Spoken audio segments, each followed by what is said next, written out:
Okay, and then now this new album. It's called The Life Pursuit. Why? That was just one of the titles that Stuart came up with, and it sounded a bit snappier than previous ones, but you know, easier to remember. I liked it anyway. Yeah. I'm not sure what it means, but I like it. Yeah, you're right. You can remember it. Yeah, you can remember it. You know, fold your hands, child. You're going for the shopping. You know. Yeah. Okay, so no special meaning then. Not as far as I know. I mean, Stuart wrote lyrics and stuff. He wrote that song, so yeah. If there's any special meaning, it'll probably be special meaning for him because he wrote it. And it's just basically, as far as the album's concerned, it's just the title of one of the songs that actually didn't make it on the album once it goes. There is an actual song called The Life Pursuit. And it didn't make it. That's why. Okay, how come it didn't make it?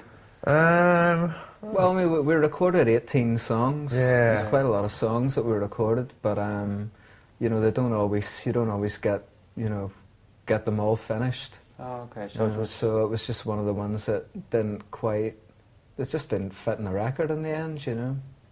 So it might end up on something, yeah. Yeah, it'll come out on an EP. Yeah. Oh, okay, so it's still good enough. You can be the judge of that. No, but I mean for you to put out. I mean. Well, it's quite a while since I've heard it, but I think it's all right. Yeah, it'll be all right. And you were saying, well, it didn't fit the album. What sort of feel did you want the album to have then? A bit more upbeat, drums and bass kit, I don't know, more rhythm, more rhythm section kicking a bit, I think. More immediate. I think the songs are shorter as well. Yeah. There's a lot more, they're just more immediate.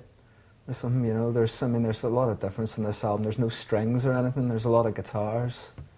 And the bass and the drums and bass are pushed way up in the mix, which is different to other stuff. It's that's what suited the songs at the time, and plus the producer as well.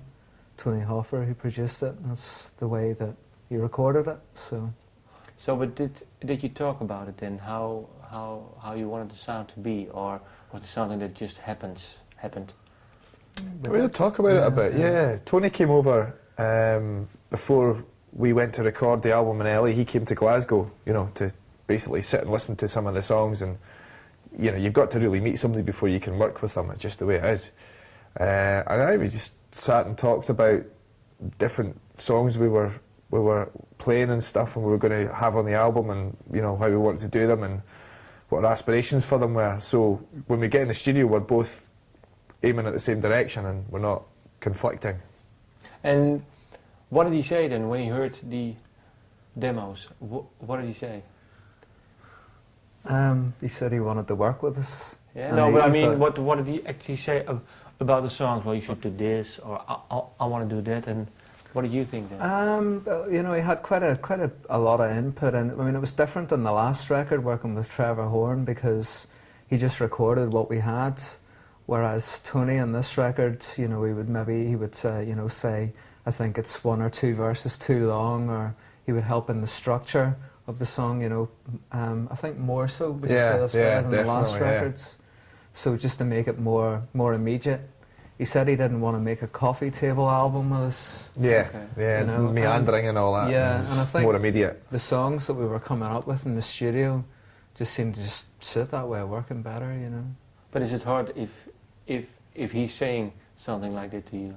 I mean, is it hard to you to let him decide what maybe you should do, or are you happy about it, easy about it? Well, I suppose that's what you do when you pick a producer. You got to put your faith in them. That's what you're looking for. That's why you hire the producer in the first place, and you really have to put your faith in them at every step of the way. That, you know, whatever he says is right. You know, it doesn't mean you have to agree with him, but you can argue it, and you know, there's a compromise somewhere in the middle. You know.